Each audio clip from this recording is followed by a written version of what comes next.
হায়াতের একটা ভাগ ফেসবুক কিন্তু ঠিকই পায়, এই হায়াতের একটা ভাগ ইউটিউব কিন্তু ঠিকই পায়, এই হায়াতের একটা ভাগ খেলোয়াড় পায়, গায়ক গায়িকা পায়, নায়ক নায়িকা পায়, আমার সংসার পায়, এমনকি আমার নেতাও পায়।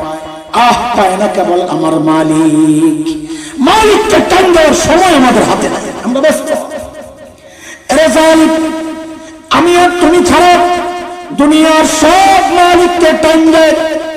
ওই একটা গাছের দিকে তাকায় দেখো না, কি মনে হয় গাছটা বুঝি এমনি দাঁড়ায় আছে? না না না, ওই গাছটাও দাঁড়ায়া দাঁড়ায়া মালিকের তাসবিহ পড়ে। যেই কুকুরটাকে নির্দিষ্ট প্রাণী মনে করে দাঁড়ায় যায়, ওই কুকুরটা রুকুর হালতে মালিকের তাসবিহ পড়ে। যেই পোকামাকড় গুলো রে পায়ে দলে বেঁধে ফেলে, ওই পোকামাকড় গুলো সিজদার হালতে মালিকের তাসবিহ পড়ে। পড়ি না কেবল আমি আর আপনি, আমাদের হাতে সময় নাই। কসম আল্লাহর বন্দার যুবক, সময় একদিন আসবে, করার থাকবে না কিচ্ছু। সেদিন শুধু চিৎকার করে করে কাঁদবো আর বলবো, ইয়া লাইতানি কদ্দামতু লিহায়াতি। আরে সময় মতো যদি একটু পুঁজি বানায় আসতাম, তো আজকে আর এই বিপদে পড়া লাগে না। এই বিশেষ করে যুবকরা আছে অনেক, আমি পুঁজির একটা ছোট্ট উদাহরণ শোনাই, গল্প। কয়েক বছর আগে আমার মাদ্রাসার, একটু মনোযোগ লাগবে, অল্প সময় আছে আমার হাতে, আমি খুব বারবার ঘড়ি দেখি আর তাড়াহুড়া করতেছি, সময়টা তো খুবই ছোট। আমার মাদ্রাসার এক ওস্তাদ একদিন আমাকে আমার রুমের মধ্যে ডাক দিয়া বলে, ভাই আপনার একটা ভিডিও দেখায় আসে। তো তার মোবাইলের মধ্যে একটা ভিডিও দেখাচ্ছে আমাকে, আরবের কোন এক টেলিভিশনের একটা প্রোগ্রাম। কোন দেশ আমি জানি না, আরবিতে প্রশ্ন করতেছে। একটা ছোট্ট বাচ্চার ইন্টারভিউ হচ্ছে, প্রশ্ন করে উত্তর দেয়। বাচ্চাটার বয়স বড় জোর 13-14 হবে। বাচ্চারা অন্ধ মানে চোখগুলো ভেতরে ডাবানো, গর্ত। তো উপস্থাপক বাচ্চাটাকে জিজ্ঞেস করতেছে, আচ্ছা খেয়াল করে, আচ্ছা তোমার যে চোখ দুটো নেই, তুমি কি আল্লাহর কাছে নিয়ামত ফেরত চাও? বাচ্চাটা ভাবলে সে জবাব দিয়ে দিল যে না, আমি এই নিয়ামত ফেরত চাই। আমি তো অবাক হয়ে গেছি, বলে কি চোখের নিয়ামত ফেরত চায় না? তো বুঝলাম আরে বয়স কম তো বুঝে না। তা আমি তো ভিডিও দেখে অবাক হয়েছি, কিন্তু উপস্থাপক তো সামনাসামনি বসা, তার তো অনেক বেশি অবাক হওয়ার কথা। তিনি অনেক অবাক হয়ে জিজ্ঞেস করলেন, লিমাযা, আরে কেন তুমি এই নিয়ামত ফেরত চাও? আরে বাচ্চাটার জবাবটা শুনে বুঝছি বোকা তো না, বোকা তো আমি। আল্লাহকে সাক্ষী রেখে বলছি আপনাদেরকে, বাচ্চাটার জবাবটা শুনে আমি সাথে সাথে কান্না করে দিয়েছি। বললো কি সেই দেখেন কি পুঁজি বানাইছে। ওকে যখন জিজ্ঞেস করা হলো তুমি কি এই নিয়ামত ফেরত চাও, বলে না চাই না। বলে কেন চাও না? তো বলে কি, দেখে হাসরের মাঠে যখন একে একে ডাক পড়বে হিসাবের জন্য, ও ছোট্ট মানুষ আর কি ডাক, কিন্তু চিন্তাটা কত পবিত্র, কত উঁচা। বলে একে একে যখন ডাক পড়বে, যখন আমার ডাক পড়বে, আমি দুনিয়ায়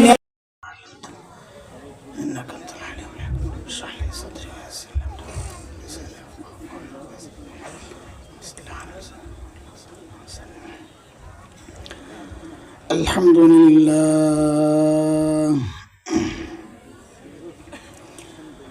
আলহামদুলিল্লাহি ওয়া কাফা ওয়া সালামুন আলা ইবাদিহিল্লাযীনা ইসতাফা أما بعد فأعوذ بالله من الشيطان الرجيم بسم الله الرحمن الرحيم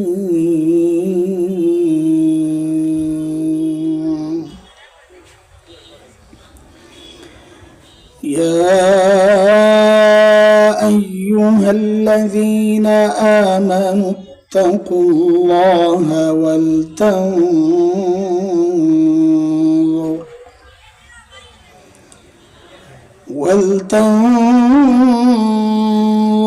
نفس ما قدمت لغد واتقوا الله إن الله خبير بما تعملون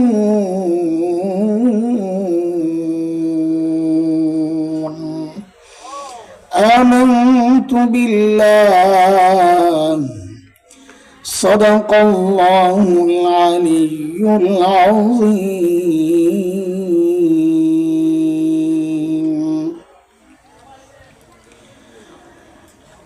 আকাবির আসলাফের স্মৃতিধন্য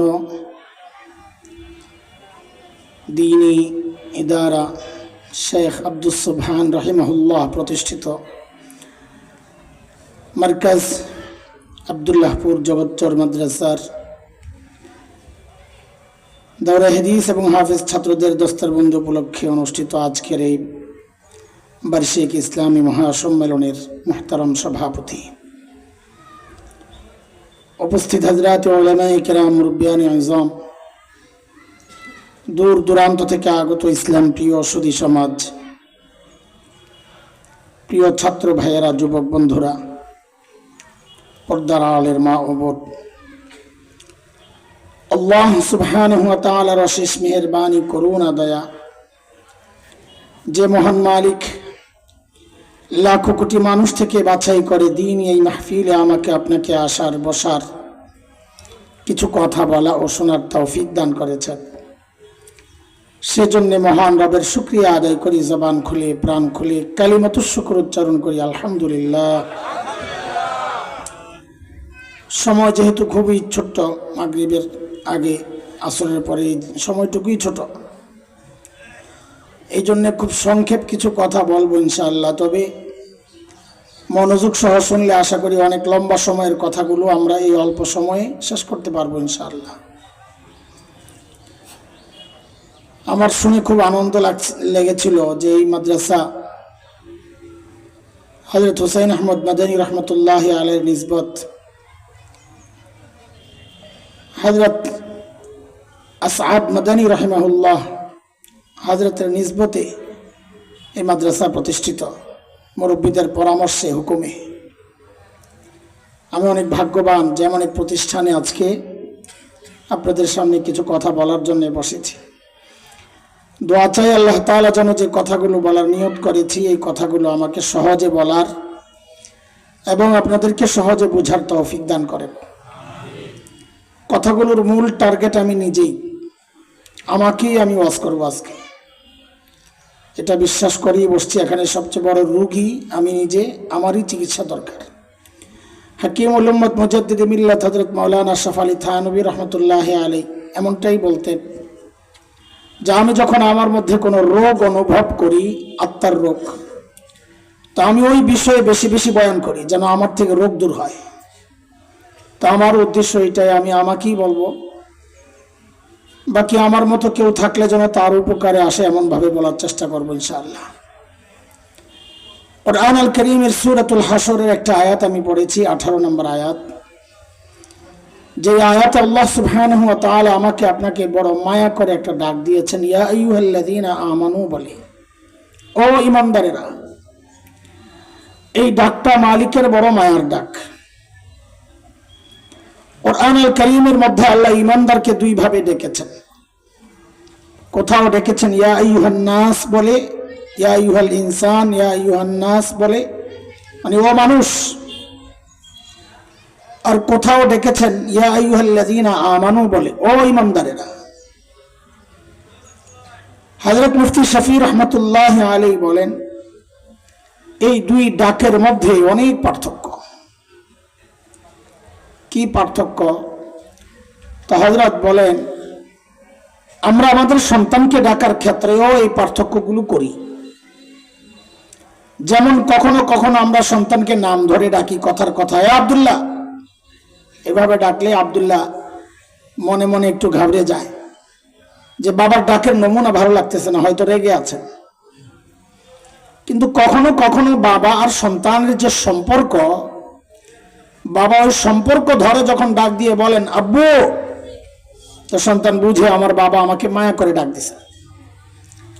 ঠিক আল্লাহ তাআলা যখন ডাকেন ও মানুষ, যেন আল্লাহ নাম ধরে ডাকলেন, হয়তো রেগে আছেন।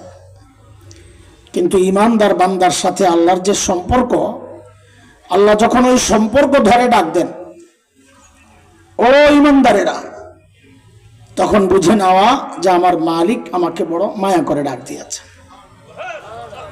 আমি যে আয়াতে কারিমা তিলাওয়াত করেছি, এই আয়াতে আল্লাহ মায়া করে ডাক দিয়ে দুইটা হুকুম করেছেন। কয়টা বললেন? আমার সাথে একটু কথা বলা লাগবে। আমি এক নাগারে যে চালানো এই যোগ্যতা আমার নাই, আমি দুর্বল মানুষ, গলাও নাই তলাও নাই, একটু কথাবার্তা বলি ক্লাসের মতো করে। এই জন্য আমি চাইবো আমার সাথে আপনারা কথা বলবেন। তো আমি একটু বলবো, আপনারা একটু বলবেন, ঠিক আছে ইনশাআল্লাহ? আর আপনারা একটু কথাবার্তা বললে আপনাকেও সুবিধা, শীতটা কম লাগবে। আল্লাহ কয়টা হুকুম করেছেন আল্লাহ তাআলা? মুফাসসিররা এটাও বলেন, এই মায়ার ডাকের পর আল্লাহ যে হুকুমটা করেন, আল্লাহ যেন বলতে চান, বান্দা আমি যে তোমাকে মায়া করে একটা ডাক দিলাম, এই মায়ার সম্পর্ক যদি ঠিক রাখতে চাও তো আমি ডেকে যে কথাগুলো বলেছি ওই কথাগুলো মেনে নাও। ওই কথা মানবা তো মায়ার সম্পর্ক ঠিক থাকবে, মানবা না সম্পর্ক নষ্ট হবে। তো বলেন আল্লাহ কয় হুকুম করেছেন? আল্লাহ বলেন, ইয়া আইয়ুহাল্লাযীনা আমানুত্তাকুল্লাহ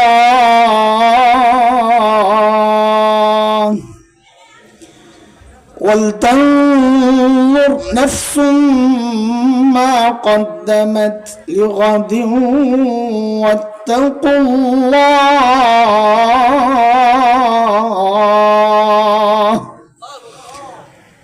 আল্লাহ বলেন, ও ইমানদারেরা আল্লাহকে ভয় করো। এক নাম্বার হুকুম, এক নাম্বার হুকুম, আল্লাহকে ভয় করো। দুই, ওয়ালতানজুর নাফসুম মা কদ্দামাত লিগাদ, প্রত্যেকটা মানুষের উচিত তার আখিরাত নিয়ে চিন্তা করা। আমার আখিরাতের পুঁজি কি, কামাই কি, সম্বল কি, আমি আমার মালিকের সামনে কি নিয়ে দাঁড়াবো? দাঁড়াতে তো হবে, দাঁড়াবো কি নিয়ে? এই চিন্তাটা প্রত্যেকটা মানুষের করা উচিত। এমন না শুধু শ্রোতারা করবে বক্তাবাদ, মুসল্লি করবে ইমামবাদ, মুরিদরা করবে পীর সাহেববাদ, না। আল্লাহ বলেন এই চিন্তাটা প্রত্যেকটা মানুষের করা উচিত যে আমি যে আমার মালিকের সামনে দাঁড়াবো তো কি নিয়ে দাঁড়াবো। বলে এই চিন্তা করি বলেই তো আসরের পরে একটা অসময় আসছি বয়ান শোনার জন্য, দুপুরে আসছি ঠান্ডার মধ্যে। আখিরাতের চিন্তাই তো আসছে না, অন্য কোনো ধান্দা আছে আপনাকে? খিচুড়ি মুচুড়ি নাই তো আবার, আল্লাহ মাফ করো, আসছে আখিরাতের চিন্তায়। কিন্তু ভাই, আমাদের আখিরাতের প্রস্তুতি যেমন হওয়া দরকার, আমাদের আমলগুলোর যেই পরিমাণ আর যেই কোয়ালিটির হওয়া দরকার, সব ঠিকঠাক মতো হচ্ছে কিনা, না ঘাটতি আছে, ত্রুটি আছে, বিচ্যুতি আছে, কমতি আছে, বুঝবো কেমন? যা করছি সব ঠিকঠাক মতো আছে না সমস্যা, বুঝবো কেমনি? সবকিছু বোঝার জন্যই তো পরীক্ষা হয়। শরীর ঠিক আছে কিনা পরীক্ষা হয়, মেশিন ঠিক আছে কিনা পরীক্ষা হয়। তা আমার ইমান ঠিক আছে কিনা পরীক্ষা করবো কেমনি? আমার তাকওয়া ঠিক আছে কিনা, আকীদা ঠিক আছে কিনা পরীক্ষা করবো কেমনি? তো আল্লাহ তাআলা আমাদের উপর একটা দয়া করছেন, ইহসান। আমাদের এই সব কিছু পরীক্ষার জন্য আল্লাহ আমাদের সামনে একটা নমুনা রাখছেন। সেই নমুনা হচ্ছে আল্লাহর নবীর সাহাবী রিদওয়ানুল্লাহি আলাইহিম আজমাইন, সাহাবায়ে কেরাম। আল্লাহ কোরআনুল কারীমের নানান জায়গায় ইশারা ইঙ্গিতে সরাসরি কথাগুলো বলেছেন যে তুমি তোমার ঈমানকে সাহাবীদের ঈমানের সাথে মিলাও। যদি ঈমান মিলে তো বুঝবা ঈমান ঠিক আছে, আর না মিললে বুঝবা ভেজাল আছে, ঠিক করে নাও। কার কথা এটা ভাই বলেন? কথা বলেন, আল্লাহর কথা। হ্যাঁ, এটা বলেন কার কথা? আল্লাহ বলেছেন, فَإِنْ آمَنُوا بِمِثْلِ مَا آمَنْتُمْ بِهِ فَقَدِ اهْتَدَوْا وَإِنْ تَوَلَّوْا فَإِنَّمَا هُمْ فِي شِقَاقٍ।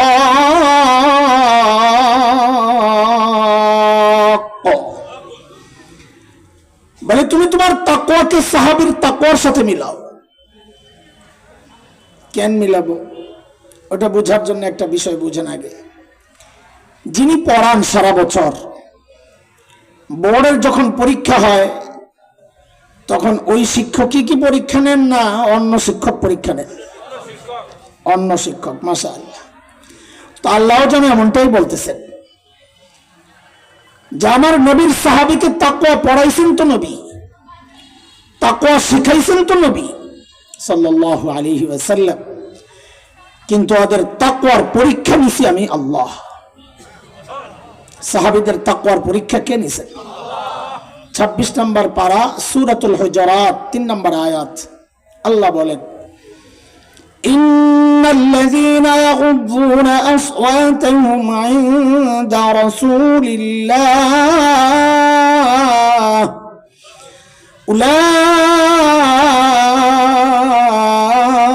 উলাইকাল্লাযীনা ইমতাহানাল্লাহু কুলুবাহুম লিত্তাকওয়া লাহুম মাগফিরাতুন ওয়া আজরুন আযীম।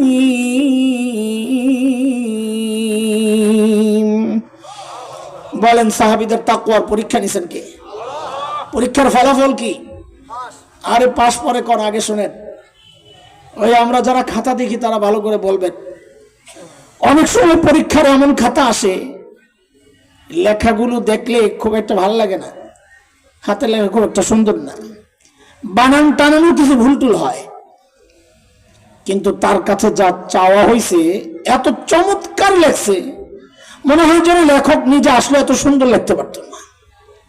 তখন ওস্তাদ কি করেন, ওই 2-4টা বানান টানান ভুলটুল যা হয়েছে এগুলারে মাফ করে দেন, নাম্বার আর কাটেন না, বরং হাতে এক্সট্রা নাম্বার যা থাকে সব ওরে দিয়ে দেয়, সব নাম্বার যা খুশি। কিন্তু অনেক সময় আর উল্টা হয়, হাতের লেখা খুব সুন্দর, যেন কম্পিউটারে টাইপ করা, কিন্তু বিষয় যা চাওয়া হয়েছে ধারে কাছেও নাই। তখন মিজাজটা বিগড়ে যায়। কোন কোন দুষ্ট এমনও আছে, আউলা জাউলা যা আছে লেখা, লাস্টে লেখা দেয়, ওস্তাদ জি পাশ করাইয়া দিয়েন, আপনার জন্য দোয়া করব। সাহাবীদের অবস্থাটাও তাই। কারো কারো লেখা হয়তো খুব একটা সুন্দর না, কিছু বানান ভুলটুল হয়েছে, ওই যে আপনারা খালি খুঁজেন দোষ করছে সাহাবীরা, কারো হয়তো কিছু ভুলটুল হয়েছে, কিন্তু আল্লাহ আল্লাহর রাসূল সাল্লাল্লাহু আলাইহি ওয়াসাল্লামের আনুগত্যের বিষয়ে তারা এমন উদাহরণ রেখেছেন, কিয়ামত পর্যন্ত এমন উদাহরণ আর কেউ রাখতে পারবে না। তাই আল্লাহ তাদের উপর খুশি হইয়া ওই টুকটাক ভুলটুল যা করছেন না, আল্লাহ বলেন লাহুম মাগফিরা, আমি সব মাফ করে দিছি, নাম্বার কাটি নাই। কত দিছেন নাম্বার? বলে আজরুন আযীম, সর্বোচ্চ নাম্বার। তো বলেন আমাদের আমল কাদের সাথে মিলাবো? হ্যাঁ, একটা প্রশ্ন তো আসবে যে এত কষ্ট করে যদি মিলাইতে পারি হুজুর, তা আমরা পাবো কি? ভাই আমি দিব নাকি? আমি যে বলবো দিবেন কি? তো আল্লাহকে জিজ্ঞেস করি, আল্লাহ দিবেন কি? সুবহানাল্লাহ। আল্লাহ বলেন কি জানেন? সূরা তাওবার মধ্যে আসছে 100 নম্বর আয়াত, 11 নম্বর পারা, ঠিক 2য় পৃষ্ঠা, যে যাদের আমল কিয়ামত পর্যন্ত সাহাবীর আমলের সাথে মিলবে, আল্লাহ বলেন আমি সাহাবীদেরকে যা দিছি ওদেরকে তাই দিয়ে দিব। বলে সাহাবীদেরকে কি দিছেন? তা আল্লাহ ওই আয়াতে বলেন 2 জিনিস। এক দিছি সন্তুষ্টির স্বীকৃতি, যে আমি ওদের উপর সন্তুষ্ট হয়ে গেছি, আরেক হচ্ছে জান্নাত তৈরি করে রাখছি, এই ওয়াদাও দিয়ে দিছি, সুসংবাদ। কাজী যাদের আমল কিয়ামত পর্যন্ত সাহাবীর আমলের সাথে মিলবে ওদেরকে আমি তাই দিব। কার কথা এটা? আল্লাহ বলতেছেন والسابقون الأولون من المهاجرين والأنصار والذين اتبعوهم بإحسان رضي الله عنهم ورضوا عنه وأعد لهم جنات تجري تحتها الأنهار خالدين فيها أبدا ذلك الفوز العظيم। এবার আবার যুক্ত হন আমার সাথে, বলেন আমাদের আমল কাদের সাথে মিলাবো? এত সোজা? কইলে হয়ে গেল না। আমাদের আমল সাহাবীদের সাথে মিলবে না। কেন মিলবে না? সাহাবীদের চোখ কি 4টা ছিল, হাত 6টা ছিল, পা 12টা ছিল? আমাদের মতোই কিনা? বলেন না কথা। তো মিলবে না কেন? আরে মিলবে না কেন বুঝো না? আমাকে আপনাকে সেজদা শিখাইছেন আমাদের ওস্তাদ, আমাদের বাবা মা, আর সাহাবীকে সেজদা শিখাইছেন মুহাম্মদুর রাসূলুল্লাহ সাল্লাল্লাহু আলাইহি ওয়াসাল্লাম। মিলবে কোত্থেকে? তো বলে এতক্ষণ বসে বসে টাইম কম, কি কইলেন এতক্ষণ বয়া বয়া? ওইটাই হলো বুঝার বিষয়। এটাই আজকের মূল কথা। মিলবে না, আমাদের চেষ্টা করা দরকার কাছাকাছি যাওয়ার। আমাদের বড়রা বলেন, দুনিয়ার জিন্দেগিতে সাহাবীর যত কাছাকাছি যেতে পারবা, মনে রেখো হাসরেও সাহাবীর তত কাছাকাছি উঠতে পারবা। সাহাবীদেরকে যে ধরবো আমরা চেষ্টা করবো। আমি 2টা উদাহরণ দিয়েই আমি মূল পয়েন্টে ঢুকবো। আমি ভূমিকা সাজায় একটু আগায় দিতেছি যেন কথাগুলো বোঝা আপনাদের জন্য সহজ হয়। সাহাবীদেরকে যে আমরা ধরবো, তাদের সাথে আমাদের মৌলিক পার্থক্যটা কি? আসি কত দূর, কোন স্পিডে দৌড় মারবো ধরার জন্য? আগে তো দূরত্ব বোঝা লাগবে। এর জন্য 2টা উদাহরণ দিয়ে আমি ছোট্ট করে। দেখেন, ছোটবেলায় আমরা লেখাপড়া করছি, একটু একটু খেলাধুলাও করছি। এখনকার বাচ্চারাও খেলাধুলা করে, লেখাপড়াও করে, কিন্তু আমাদের সাথে এখনকার বাচ্চাদের কোনো পার্থক্য নাই। বলেন আছে না নাই? কি আছে? খুব সূক্ষ্ম একটা পার্থক্য শোনায়, চিন্তার পার্থক্য। আমাদের সময় আমাদের লেখাপড়াই ছিল মূল চিন্তা। ফাঁক পাইলে পড়তাম, খেলতাম। আমরা পড়তাম, ফাঁক পাইলে খেলতাম। আর এখনকার বাচ্চাদের চিন্তা হলো সারাদিন খেলবে, ফাঁক পাইলে পড়বে। কথা বলেন, কথা বলেন। ঠিক সাহাবীদের সাথে আমাদের মৌলিক পার্থক্যের পয়েন্ট এটা। সাহাবায়ে কেরাম আখিরাতের কাজ করেছেন তো নিশ্চয়ই, কিন্তু তারা কি কোনো দুনিয়ার কাজ করেন নাই? ওট বকরি চড়ান নাই, খেজুর বাগানের পরিচর্যা করেন নাই, ব্যবসা বাণিজ্য করেন নাই? করেছেন, আখিরাতের কাজও করেছেন। আমরাও দুনিয়ার কাজ করি, আখিরাতের কাজও তো করি, যে করতেছি আজকে আসছি। তো পার্থক্য কি দোস্ত? সূক্ষ্ম পার্থক্য। সাহাবায়ে কেরাম করতেন আখিরাতের কাজ, ফাঁকে ফাঁকে করতেন দুনিয়ার কাজ। আর আমরা করি দুনিয়ার কাজ, ফাঁকে ফাঁকে করি আখিরাতের কাজ। শেষ হয় নাই, ঠিক পরে কর, আসলটাই তো রয়ে গেছে। সাহাবায়ে কেরাম আখিরাতের কাজের ফাঁকে ফাঁকে যে দুনিয়ার কাজ করতেন, ওই দুনিয়ার কাজটাকে সুন্নত তরিকায় কইরা ওইটারও আখিরাতের কাজ বানাইয়া টোটাল আখিরাত বানাইয়া ফেলতেন। আর আমরা দুনিয়ার কাজের ফাঁকে ফাঁকে একটু একটু যা আখিরাতের কাজ করি, ওইটার মধ্যে দুনিয়ার ধান্দা ঢুকাইয়া, রিয়ার লোক দেখানো ঢুকাইয়া, বেদাত আর কুসংস্কার ঢুকাইয়া আমরা আমাদের ওই সামান্য আখিরাতের কাজটারও দুনিয়ার কাজ বানাইয়া ফেলি, ওইটারও বরবাদ করে ফেলি। কথা বলেন ঠিক কিনা? এটা একটা মৌলিক পার্থক্য সাহাবীদের সাথে আমাদের। এটার যত কমানো যায়। আরেকটা পার্থক্য শোনায়া আমি কথা আগাইতে চাই। নবীজি সাল্লাল্লাহু আলাইহি ওয়াসাল্লামের স্পেশাল খাদেম, খাস খাদেম হযরত আব্দুল্লাহ ইবনে মাসউদ রাদিয়াল্লাহু আনহুর বর্ণনা। তিনি তাবিঈদেরকে উদ্দেশ্য করে বলেছেন এই কথাটা। তাবিঈ চিনেন? সাহাবীদের পরের ইমানদার জেনারেশন। হযরত আব্দুল্লাহ ইবনে মাসউদ রাদিয়াল্লাহু আনহু বলেন, ইন্নাকুম আকসারু সালাতান ওয়া আকসারু সিয়ামান ওয়া আকসারু জিহাদা মিন আসহাবি রাসূলিল্লাহি সাল্লাল্লাহু আলাইহি ওয়াসাল্লাম ওয়ালাকিন কানু খায়রাম মিনকুম। ও তাবিঈরা, তোমাদের আমল সাহাবীদের চেয়ে বেশি, নামাজ বেশি, রোজা বেশি, জিহাদ বেশি। তোমাদের আমল সাহাবীর আমলের চেয়ে বেশি, কিন্তু ওয়ালাকিন কানু খায়রাম মিনকুম, কিন্তু তারা ছিল তোমাদের চেয়ে উত্তম। প্রশ্ন আসবে, আমল বেশি আমাদের, উত্তম তারা, এটা কেন? হযরত আব্দুল্লাহ ইবনে মাসউদ বলেন, ফাইন্নাহুম কানু আযহাদা মিনকুম ফিদ দুনিয়া ওয়া আরগাবা মিনকুম ফিল আখিরাহ। কারণ সাহাবীদের এক অনন্য বৈশিষ্ট্য ছিল, সাহাবীরা ছিল তোমাদের চেয়ে বেশি দুনিয়া বিমুখ আর তোমাদের চেয়ে বেশি আখিরাত মুখী।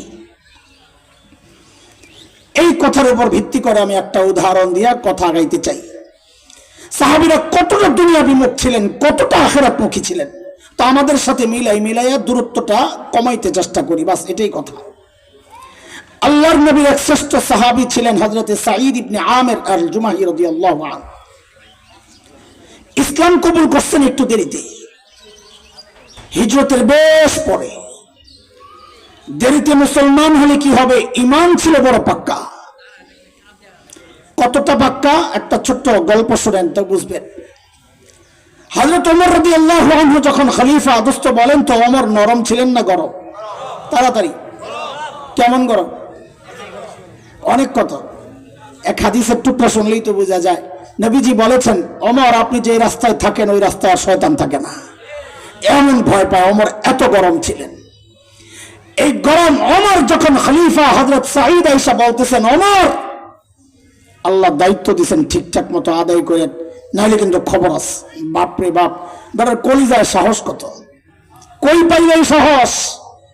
মানুষ নিজে যত সৎ হয় তার সাহসটাও তত উঁচা হয়। নিজের মধ্যে দুই নম্বরই থাকলে কথা বলবে মিনমিন মিনমিন করে। ওই যে দেখছেন না সাংঘাতিক সম্মেলন গুলা যখন হইতো, কি সম্মেলন? সাংঘাতিক সম্মেলন। তো লেডি ফেরাউন বসা থাকতো, হায় রে কি তেল তেলে প্রশ্ন করতো, মাননীয় প্রধানমন্ত্রী এই বয়সে আপনি কাজের এত এনার্জি কোথায় পান? হায় রে খোদা, হায় রে তেল। অথচ বলা দরকার ছিল এই বয়সে এত শয়তানি কেমনি করে। এই কথা কেন? ওই যেগুলো নিজে দুই নম্বর, এই জন্য কথা কয় তেল তেলে কথা। হযরত সাঈদ মানুষ ছিলেন সৎ, এই জন্য কথাও সত্য। হযরত ওমর তো বুঝে গেছেন, আরে এটা তো সৎ লোক, এই লোক আমার দরকার। ওমর তো এই যুগের শাসক না যে শাসকের ভুল ধরলে বলবো তো তেল হইছে আয়না করে পাঠা। হযরত ওমর তো এমন না। হযরত ওমর জোর করে ধরে হযরত সাঈদকে সিরিয়ার এক শহর হিমসের গভর্নর বানায়া পাঠায়া দিয়েছেন। এই সামনের কথা বোঝার জন্য দুইটা কথা একটু মাথায় ঢুকায় নেন। যেই অঞ্চলের মানুষ যত ধনী হয়, ওই অঞ্চলের জনপ্রতিনিধি যারা মেম্বার, চেয়ারম্যান, এমপি, তারাও ওই রকম ধনী হয়। এলাকার একটা প্রভাব। আজকের দুনিয়ায় Bangkok, Singapore, Thailand, Dubai, Abu Dhabi, Karachi, Bombay, আমাদের চিটাগাং, এগুলো যেমন বাণিজ্যিক শহর, ওই সময়ে গোটা দুনিয়ার বাণিজ্যিক শহর ছিল সিরিয়া।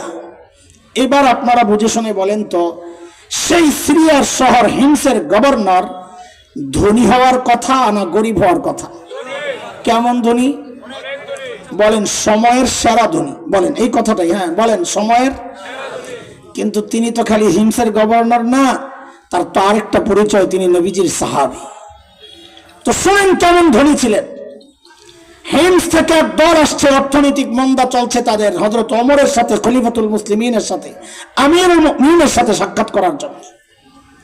হযরত ওমর তাদেরকে বললেন, তোমরা একটা কাজ করো, হিমসের গরিবদের একটা লিস্ট দাও আমারে, আমি রাষ্ট্রীয় কোষাগার থেকে, বাইতুল মাল থেকে ওদের জন্য কিছু বরাদ্দ দিয়ে দিই। বেটারা সুযোগ পাইছে তো লিস্ট একটা করছে লম্বা, মোটামুটি বড় সড়, নিয়ে হযরত ওমরের কাছে জমা দিয়েছেন। ফুকারা ও হিমসের গরিবদের লিস্ট। আল্লাহু আকবার, আল্লাহু আকবার। হযরত ওমর লিস্টটা হাতে নিয়ে অবাক হয়ে তাকায় রয়েছেন। কেন? হযরত ওমর দেখেন যে ওই গরিবদের লিস্টের শুরুর দিকেই হিমসের গভর্নর সাঈদ ইবনে আমির আল জুমাহির নাম। সাইয়েদনা ওমর জানতে চাইলেন, আমিরুকুম ফাকিরুকুম, কি ব্যাপার তোমাদের গভর্নর বুঝি গরিব মানুষ?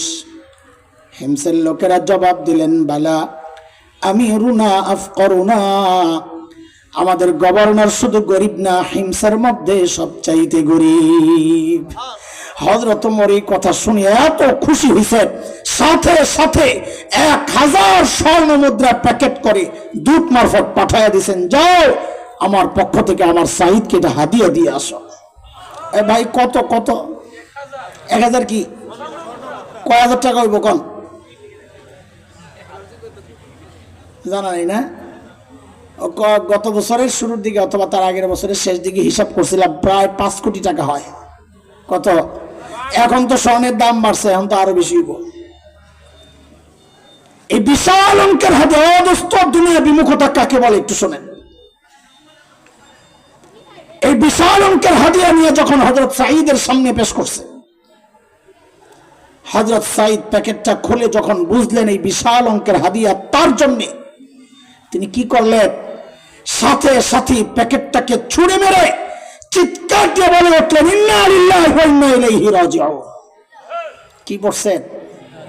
হাদিয়া পাইলে ইন্না লিল্লাহি পড়ে, কি পড়ে? আপনারা কি পড়তেন জানি না, আমার ইমানের যে হালত, এমন একটা পোটলা যদি পাইতাম রে ভাই, ভিতরে নিয়ে জামাতের সাথে আলহামদুলিল্লাহ পড়তাম। জামাতের সাথে বুঝছেন নি, বউ বাচ্চা করে লই আর কি, বিশ্বাস না হইলে দিয়ে দেখেন একটা পোটলা। আল্লাহ নবীর সাহাবী কি পড়ছেন? জোরে কম।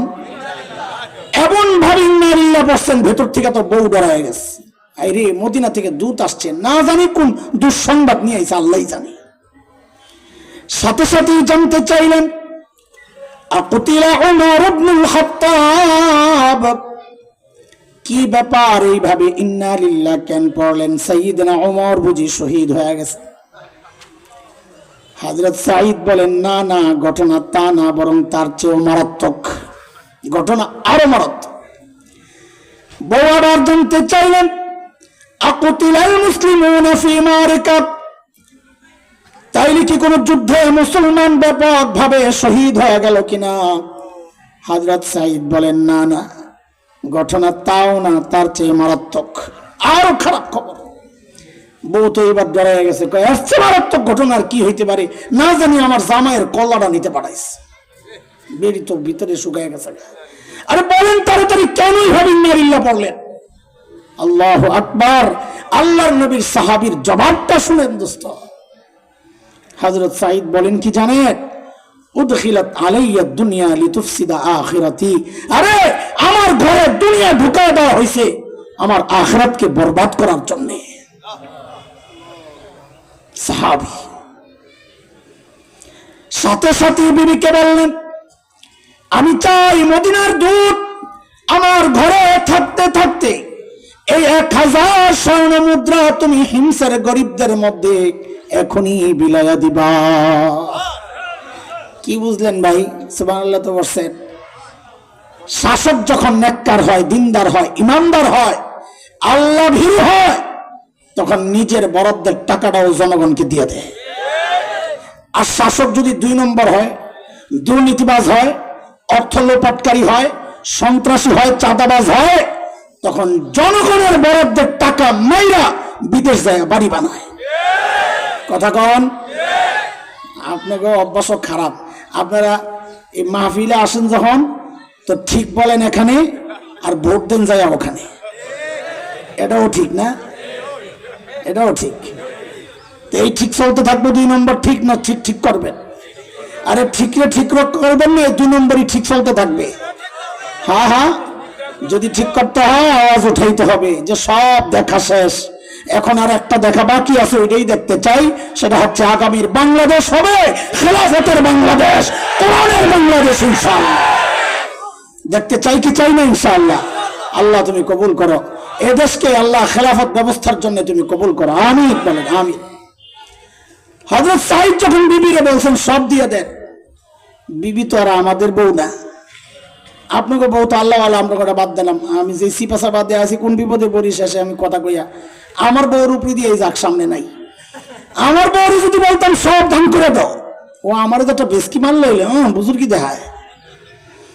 বেশি পিড়াপিড়ি করলে বলতো 2 ভাগ করেন, অর্ধেক আমার অর্ধেক আপনার, আমারটা থাক, আপনারটা আল্লাহ রাস্তায় দিয়ে দেন, অনেক সওয়াব হইব। দোস্ত, বউ তো হাসান জমিরের বউ না, বউ তো সাহাবীর বউ। কার বউ? সাহাবীর বউ। সাহাবী যেমন, আল্লাহ বউ মিলাইছেন তেমন।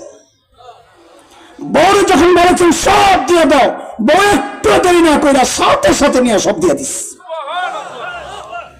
মদিনা থেকে যে দূত আসছিল পোটলা নিয়ে, ওই দূত বসে বসে চিন্তা করে, কই আসলাম, এরা মানুষ না ফেরেশতা।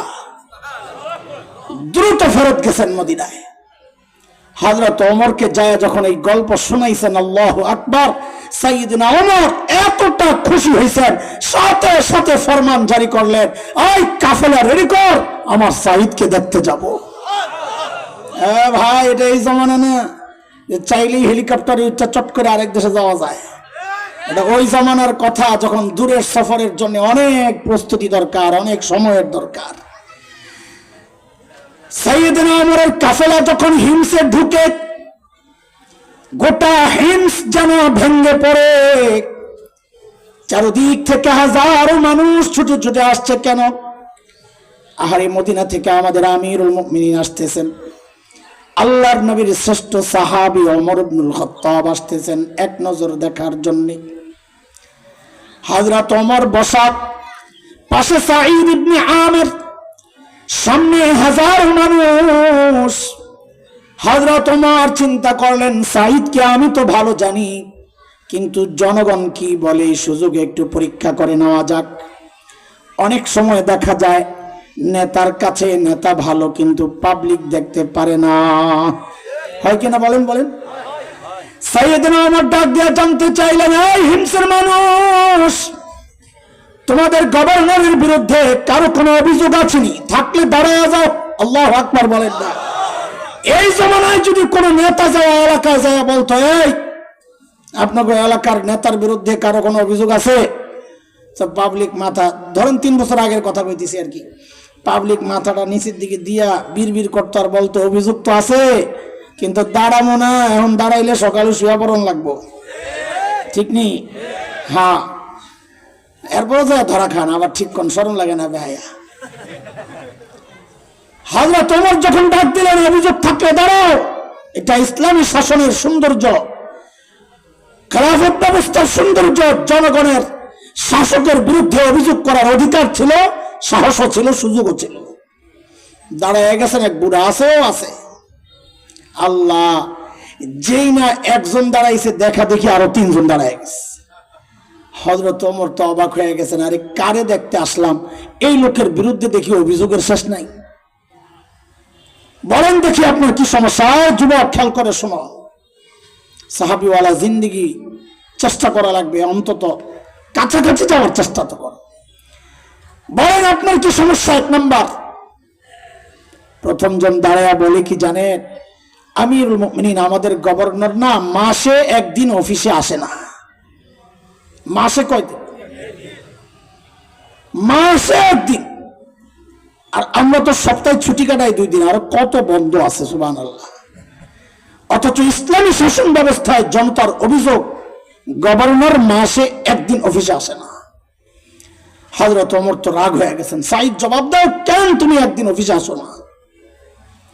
আল্লাহর নবীর সাহাবী আসামির কাঠগড়ায় জনতার আদালতে জবাব দিচ্ছেন, আমিরুল মুমিনিন, আপনি তো জানেন আমি গরিব মানুষ, এই যে আমার গায়ে 2 টুকরা কাপড় দেখতেছেন, একটা লুঙ্গির মতো করে পরা, আরেকটা চাদরের মতো করে জড়ানো। আমিরুল মুমিনিন, আমার না এই 2 টুকরা কাপড় ছাড়া আর কোনো কাপড় নাই। আরে মাসে 1 দিন অফিসে কেন আসো না, ওইটা না বলবা?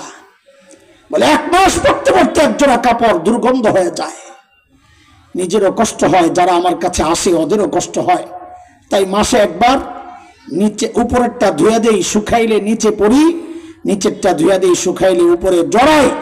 আমিরুল মুমিনিন এই কাজটা করতে করতে বেলা একটু উপরে উঠে যায়, আমার আসতে একটু দেরি হয়। উনি যে অভিযোগ করছে আমি আসি না, এই কথা ঠিক না, আমি আসি একটু দেরি হয়। উনি হয়তো সকালে এসে আমাকে না পেয়ে ভেবেছেন আমি আসি না, আসি। হযরত ওমর তো বুঝছেন অভিযোগের ধরন কি, তাও দাঁড়াইছে, শোনা তো লাগবে। বলেন 2 নাম্বার, আপনার কি সমস্যা বলেন? আল্লাহ, 2 নাম্বার জনের অভিযোগ তো আরো মারাত্মক। বলে কি জানেন, আমিরুল মুমিনিন আমাদের গভর্নরের দিনে তো পাই, রাতে আর পাই না। কি ডিউটি লইছে ওনারে, রাতে অসময় দেওয়া লাগবে। হযরত ওমর তো রাগ হয়ে গেছেন, সাঈদ জবাব দাও, কেন তোমাকে রাতে পাওয়া যায় না, কি করো, কই যাও? হায় হায়, আল্লাহর নবীর সাহাবী আসামির কাঠগড়ায় কাচুমাচু হয়ে বলতেছেন, আমিরুল মুমিনিন, এটা তো একান্ত ব্যাপার ছিল, প্রকাশ করার বিষয় ছিল না, এখন তো আমি করেও পারতেছি না। আমিরুল মুমিনিন, কেন আমাকে রাতে পাওয়া যায় না? কাসামতু হায়াতি বাইনা রাব্বি ওয়া বাইনা ইবাদি। আমিরুল মুমিনিন, জীবনটারে 2টা ভাগ করছি, 1 ভাগ রাতটা আমি আমার মালিককে সময় দেই, দিনটা মালিকের বান্দাদেরকে সময় দেই। আহা, কোথায় তারা, কোথায় আমরা? হ্যাঁ, আপনি বলবেন তারা তো অবসর মানুষ ছিলেন, এই জন্য মালিকরে টাইম দিতে পারছেন। আমরা তো ব্যস্ত মানুষ, আমাদের কত কাজ, সুবহানাল্লাহ। ব্যবসা বাণিজ্য আছে, সংসার আছে, রাজনীতি আছে, কত কাজ। মালিককে সময় দেওয়ার টাইম কোথায় আমাদের হাতে, তাই না? অথচ এই হায়াতের একটা ভাগ ফেসবুক কিন্তু ঠিকই পায়, এই হায়াতের একটা ভাগ ইউটিউব কিন্তু ঠিকই পায়, এই হায়াতের একটা ভাগ খেলোয়াড় পায়, গায়ক গায়িকা পায়, নায়ক নায়িকা পায়, আমার সংসার পায়, এমনকি আমার নেতাও পায়। পায় না কেবল আমার মালিক। মালিককে টাইম দেওয়ার সময় আমাদের হাতে নাই, আমরা ব্যস্ত। এরে জালিম, আমি আর তুমি ছাড়া দুনিয়ার সব মালিককে টাইম দেয়। ওই একটা গাছের দিকে তাকায় দেখো না, কি মনে হয় গাছটা বুঝি এমনি দাঁড়ায় আছে? না না না, ওই গাছটাও দাঁড়ায়া দাঁড়ায়া মালিকের তাসবিহ পড়ে। যেই কুকুরটাকে নিকৃষ্ট প্রাণী মনে করে দাঁড়ায় যায়, ওই কুকুরটা রুকুর হালতে মালিকের তাসবিহ পড়ে। যেই পোকামাকড় গুলো রে পায়ে দলে বেঁধে ফেলি, ওই পোকামাকড় গুলো সেজদার হালতে মালিকের তাসবিহ পড়ে। পড়ি না কেবল আমি আর আপনি, আমাদের হাতে সময় নাই। কসম আল্লাহর বন্দার যুবক, সময়ের দিন আসবে, করার থাকবে না কিচ্ছু। সেদিন শুধু চিৎকার করে করে কানবো আর বলবো, ইয়া লাইতানি কদ্দামতু লিহায়াতি। আরে সময় মতো যদি একটু পুঁজি বানায় আসতাম, তো আজকে আর এই বিপদে পড়া লাগে না। এই বিশেষ করে যুবকরা আছে অনেক, আমি পুঁজির একটা ছোট্ট উদাহরণ শোনাই, গল্প। কয়েক বছর আগে আমার মাদ্রাসার, একটু মনোযোগ লাগবে, অল্প সময় আছে আমার হাতে, আমি খুব বারবার ঘড়ি দেখি আর তাড়াহুড়া করতেছি, সময়টা তো খুবই ছোট। আমার মাদ্রাসার এক ওস্তাদ একদিন আমাকে আমার রুমের মধ্যে ডাক দিয়া বলে, ভাই আপনার একটা ভিডিও দেখায় আসেন। তো তার মোবাইলের মধ্যে একটা ভিডিও দেখাচ্ছে আমাকে, আরবের কোন এক টেলিভিশনের একটা প্রোগ্রাম। কোন দেশ আমি জানি না, আরবের, আরবিতে প্রশ্ন করতেছে। একটা ছোট্ট বাচ্চার ইন্টারভিউ হচ্ছে, প্রশ্ন করে উত্তর দেয়। বাচ্চাটার বয়স বড় জোর 13-14 হবে। বাচ্চাটা অন্ধ মানে চোখগুলো ভেতরে ডাবানো, গর্ত। তো উপস্থাপক বাচ্চাটাকে জিজ্ঞেস করতেছে, আচ্ছা খেয়াল করেন, আচ্ছা তোমার যে চোখ দুইটা নেই, তুমি কি আল্লাহর কাছে এই নেয়ামত ফেরত চাও? বাচ্চাটা ভাবলে সিন জবাব দিয়ে দিল যে না, আমি এই নেয়ামত ফেরত চাই না। আমি তো অবাক হয়ে গেছি, বলে কি চোখের নিয়ামত ফেরত চায় না? তো বুঝলাম আরে বয়স কম তো বুঝে না। তা আমি তো ভিডিও দেখে অবাক হয়েছি, কিন্তু উপস্থাপক তো সামনাসামনি বসা, তার তো অনেক বেশি অবাক হওয়ার কথা। তিনি অনেক অবাক হয়ে জিজ্ঞেস করলেন, লিমাজা, আরে কেন তুমি এই নিয়ামত ফেরত চাও না? আরে বাচ্চাটার জবাবটা শুনে বুঝছি বোকা তো ও না, বোকা তো আমি। আল্লাহকে সাক্ষী রেখে বলছি আপনাদেরকে, বাচ্চাটার জবাবটা শুনে আমি সাথে সাথে কান্না করে দিছি। বলল কিসে এটা? দেখেন কি পুঁজি বানাইছে। ওকে যখন জিজ্ঞেস করা হলো তুমি কি এই নিয়ামত ফেরত চাও, বলে না চাই না। বলে কেন চাও না? তো বলে কি, দেখেন হাসরের মাঠে যখন একে একে ডাক পড়বে হিসাবের জন্য, ও ছোট্ট মানুষ আর কি ডাক, কিন্তু চিন্তাটা কত পবিত্র, কত উঁচা। বলে একে একে যখন ডাক পড়বে, যখন আমার ডাক পড়বে, আমি দুনিয়ায় নিয়ামত এজন্য ফেরত চাই নাই, সেদিন যেন আমি আমার মালিকের সামনে নত জানু হয়ে বলতে পারি, ও আমার মালিক, দুনিয়ায় তো আমার এই নিয়ামতটা দাও নাই, ওগো মালিক, ওই উসিলা আজকে আমার আযাবটা একটু কমায়া দেওয়া যায় না মালিক। আমি কাঁদতেছিলাম ঠিক উল্টা চিন্তা করে, যাহারে আমারও তো দাঁড়াইতে হবে, আমারও তো মালিকের সঙ্গে যেতে হবে। আমার মালিক যদি আমাকে বলেন এরে হাসান, ঠিক উল্টাটা যদি আমাকে বলেন, আমি কি করব? এরে হাসান জামিল, তোকে তো এই চোখের নিয়ামতটা দিছিলাম, তুই তো ভোগ করছস, এখন আযাবটা একটু বাড়াইয়া দিই, তো আমি কি জবাব দিব? তোকে তো এই জবানের নিয়ামত দিছিলাম, তুই তো ভোগ করছস, এখন আযাবটা একটু বাড়াইয়া দিই, তো আমি কি জবাব দিব? ও বাবা, আপনি তো জবাব দিবেন। যুবক, তুমি কি জবাব দিবা? কার এমন কোন পুঁজি আছে যেই পুঁজির ভরসা এমন নিশ্চিন্ত জীবন যাপন করছে? বলেন। হ্যাঁ, আমাদের পুঁজি যে নাই তা তো না, দাঁড়ায় রুসি যা, সব পুঁজিওয়ালা। আমাদের পুঁজি আছে, পুঁজির অভাব নাই, কিন্তু সেই পুঁজি হচ্ছে গুনার গুনাহ, গুনার গুনাহ, গুনার গুনাহ। চুল পাইকা সাদা হয়ে গেছে, এখনো গুনাহ ছাড়তে পারি না। দাড়ি পাইকা সাদা হয়ে গেছে, এখনো গুনাহ ছাড়তে পারি না। এর বাবা ছাড়বেন কবে জিজ্ঞেস করি আমি, বলেন আর কত হয়েছে? তো থামেন না, এবার আর কত? এই চুল দাড়ি সাদার মানি জানেন? ওলামাদের কাছে জিজ্ঞেস করেন। হাদিসে আসছে এটা নোটিশ, নোটিশ, নোটিশ। ইতিমধ্যে বহুত নোটিশ আমার প্রতি আসছে, আমি চিন্তা করি নাই। আমি নিজেই যেহেতু হাদিসে পড়ছি, তো মাঝে মধ্যে আয়নায় নিজের চেহারা দেখলে যখন দেখি চুল সাদা, দাড়ি সাদা, তো কলিজার একটা মুচড় দিয়া ওঠে। কেন? কারণ জানি এটা চূড়ান্ত নোটিশ। এর আগে আল্লাহ আমার অনেকগুলো নোটিশ পাঠাইছেন। সেই নোটিশ কি একটু শুনেন? আপনাকেও পাঠাইছেন, খেয়াল করেন নাই? আমার সামনে আল্লাহ গাছের পাতাটা ঝরায়া আমাকে সতর্ক করেছেন, হাসান জামিল, যে জিনিস ধরে ওই জিনিস কিন্তু ঝরে, একদিন তুইও ঝরে যাবি, আমি কিন্তু সোজা হই নাই। আমার সামনে সূর্য ডুবে আমাকে সতর্ক করেছেন, হাসান জামিল, যে জিনিস ওঠে ওই জিনিস কিন্তু ডুবে, একদিন তুইও ডুবে যাবি, আমি কিন্তু সোজা হই নাই। আমার সামনে দিয়ে আমার বাবার লাশটারে আল্লাহ কবরে পাঠায়া আমারে সতর্ক করেছেন, রে হাসান জামিল, একদিন তোর সন্তানের সামনে দিয়েও তোর লাশটা কবরে যাবে, আমি কিন্তু সোজা হই নাই। আমার সামনে দিয়া আমার মায়ের লাশটারে আল্লাহ কবরে পাঠায়া আমাকে সতর্ক করেছেন, রে হাসান জামিল, এখন তো তুই দাঁড়ায় দাঁড়ায় কান্না করছস, একদিন তোর সন্তানের সামনে দিয়া তোর লাশটা যখন কবরে যাবে, তোর সন্তানগুলাও আব্বু আব্বু বলে চিৎকার করতে থাকবে, দরজার আড়াল থেকে বিবি কান্না করতে থাকবে, আমি তো সোজা হই নাই। এইবার আমার শরীরে একটা অংশের মৃত্যু শুরু হয়ে গেছে রে বাবা। চুল সাদা, দাড়ি সাদা, মানে শরীরে একটা অংশের মৃত্যু শুরু হয়ে গেছে। যে কোনো মুহূর্তে মালাকুল মউত আল্লাহর হুকুম পাওয়া মাত্রই খাপ করে ধইরা রুটা টান দিয়ে বের করে লয়ে যাইব রে বাপ। এর যুবক, তুমি কিন্তু এমনটা ভেবো না আমার তো চুল এখনো কাঁচা, দাড়ি এখনো কাঁচা,